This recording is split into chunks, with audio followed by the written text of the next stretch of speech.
The Atlantic Coast Conference, based in the eastern states as the name suggests, is not only one of the strongest conferences when it comes to the action on the court, but it also features some of the world's largest arenas. So here they are. Thank you to rateyourseats.com for providing the interior shots. Silvio O'Conte Forum, Boston College Eagles. Due to the fact that it's tucked away under the western stand of Alumni Stadium, there isn't really much of an exterior to speak of. The interior is made up of just one tier of seating. However, the lower portions are made up of chairback seats, whereas the upper portions are actually made up of, well, not benches, just concrete with those little seat bottom things. I don't know, there's probably a name for them. Anyway, we've got off to a strong start. I like this one. Little John Coliseum, Clemson Tigers. It's not named after the rapper, but Little John is actually a genuine surname. Learn something new every day. The arena was renovated a few years ago and went from this to this.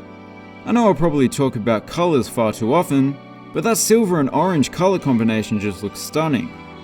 On the inside it's purple and orange, with a somewhat unique layout and plenty of different seating options available.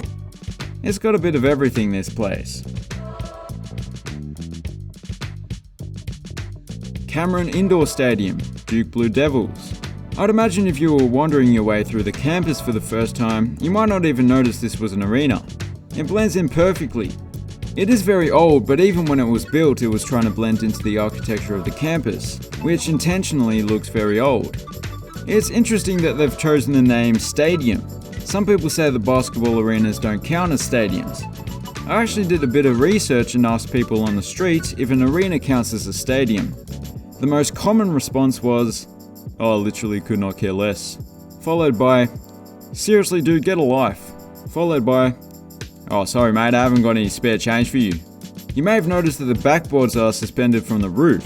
That's pretty cool, kinda looks like a solidified Spider-Man web is holding it up. Donald L. Tucker Civic Center, Florida State Seminoles. This one has an interesting exterior. It kinda reminds me of an armadillo from the bird's eye view. From ground level, not so much. It is a bit dated, you can sort of tell it was built in the 80s, but you can also see that it would have been a cutting edge design back then. The interior is probably the most normal we've seen so far, but it still has some quirks to it. The corners of the upper deck in particular have an interesting look to them. I like that though. Hank McCamish Pavilion, Georgia Tech Yellow Jackets. I prefer its nickname, the Thriller Dome, not just because it sounds cool, but because it's an actual dome. So many arenas and stadiums are called domes when they're not actually domes. It was built in the 50s, but after a major renovation, the exterior is basically as modern as it gets. The interior, however, retains the simplicity of the original design. It has a fairly symmetrical, uninterrupted double-tier bowl layout, with all grey seats and a small section of benches. A very classic, elegant look.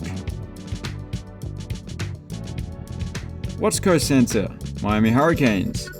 I don't know if it has a nickname, but it should be called Casablanca, or just the White House, with that all-white exterior that reflects the sun's rays. You combine that with an air conditioner company as the sponsor, and it comes as no surprise that it's pretty cool on the inside. There's not a whole lot to it, it's just got a single tier of seating throughout, but the colours of the seats and the court just look incredible. I'm getting jungle vibes. KFC Yum Center, Louisville Cardinals. This one just seems like an NBA arena. It's right in the city center, it has a slightly awkward sounding corporate name, and it was built in the 21st century. That's all the NBA criteria ticked off. Also, if you take a look at the interior, it's as flashy as it gets, with 2 main tiers of seating and plentiful luxury suites in between. If the Cardinals were in the NBA, they would have the biggest arena in the league. Yet it's not even the biggest in the conference. Dean Smith Center, North Carolina Tar Heels, Michael Jordan's former team. And while he played here, he was coached by Dean Smith. Incredibly, it's another arena with a 20k plus capacity. I don't know why exactly, but the interior reminds me more of a tennis stadium than a basketball arena. I think it's probably the corners that are doing that. Speaking of which, rather than a center-hung video board, they've put a screen in each of the corners, which is interesting. And presumably that's because of the skylight up top, which is a pretty cool feature. PNC Arena, North Carolina State Wolfpack. They actually share the arena with the Carolina Hurricanes of the NHL, and have done since the arena opened. Which explains why it looks a little different from most of the venues in this video. It's quite modern and there's a noticeable absence of bricks. It has 3 tiers of seating plus the additional seating that's added due to the longer playing area of a hockey rink. There was actually a 360-degree screen installed recently, which makes a huge difference to the arena's overall appearance. Edmund P. Joyce Center, Notre Dame Fighting Irish. Which one is it? I'm gonna assume that it's this one due to the extravagant grand entrance. Come to think of it, this place reminds me of something. Something that's a little bit naughty. Something that might not be appropriate for all ages. That's it looks like the eyes of the owl in the Hooters logo. It's another proper dome, albeit Siamese, and the interior does actually resemble the Thriller dome that we saw earlier on. Except the stands aren't quite as steep. I love that clover on the court as well.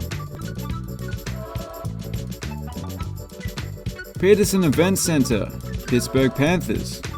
I quite like the way this design looks from ground level, particularly the front entrance, but from up top it looks like a speech bubble. I wonder what's on its mind. Whoa, what the not cool. I apologize to any Welsh people watching. I had no idea arenas could be racist. Wales is cool, as is the interior. Not too many scoreboards have their own bridge, for obvious reasons. It is presumably a tribute to these bridges in Pittsburgh. Any particular bridge? It's that one. Yeah, why not? It is a lovely arena, it's just a shame that it's anti-Welsh for some reason. Carrier Dome, Syracuse Orange. The stadium is fresh off a renovation that replaced the inflatable roof with a roller coaster. It's the biggest basketball arena in the US, and that's for a good reason. It doubles as a football stadium. But that huge capacity doesn't go to waste. They don't sell it out every game, but they do maintain the highest average attendance for any basketball team in the world, including the Harlem Globetrotters, a team that basically never loses. I wonder if the unusual layout is disorientating for players that have never been here before. John Paul Jones Arena, Virginia Cavaliers.